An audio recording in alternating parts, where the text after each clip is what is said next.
ఇక నీ down fall start అవుతుంది. సేమ్ మారంటి గోపీనాథ్ గారి మీద ఏం స్టార్ట్ చేసినా నీ మీద ఇవాళ స్టార్ట్ చేస్తున్నా. 15 రోజుల లోపల నువ్వు అదే శ్మశానంలో ఎండ్ అవుతావు. రాసి పెట్టుకో. దేనికి సార్? నాతో పెట్టుకున్నావు లేదా నాతో పెట్టుకున్నావు. నేను చెప్తున్నా సేమ్ పూజ స్టార్ట్ చేసినప్పుడు ఇప్పుడు స్టార్ట్ చేసిన శుక్రవారం పూట కరెక్ట్ 15 రోజుల లోపల నువ్వు నాశనం అయి సేమ్ రోగం వచ్చి వస్తావు. 15 రోజులు ఇవాళ నుంచి లెక్క పెట్టుకో. ఎందుకు సార్ ఆల్రెడీ పూజ స్టార్ట్ చేసిన 15 రోజులు అంతే. నువ్వు నన్ను బెదిరిస్తావు. నువ్వు ఎంత నీ బతికేంత రాసి పెట్టుకోరు. 15 రోజులు రా. నీ పెళ్ళ ముండమయ్యకపోతే నన్ను అడుగు. 100 కోట్లు ఖర్చు పెడతాగా నేను రోడ్డు మీద తీసుకు. ఏం మాట్లాడుతున్నావు? ఎందుకు నోరు జారుతున్నావు? ఏమన్నా నేను చూడు సేమ్ కుక్క సావు కిడ్నీ రోగం వస్తుంది రేపు పొద్దు నుంచి నీకు.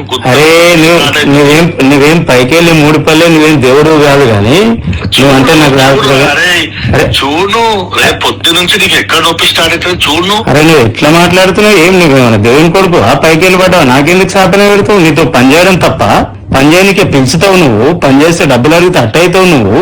ఇదేం పద్ధతి అని నాకు అర్థం కాదు. చెప్పి చేస్తున్నాడు చూడు.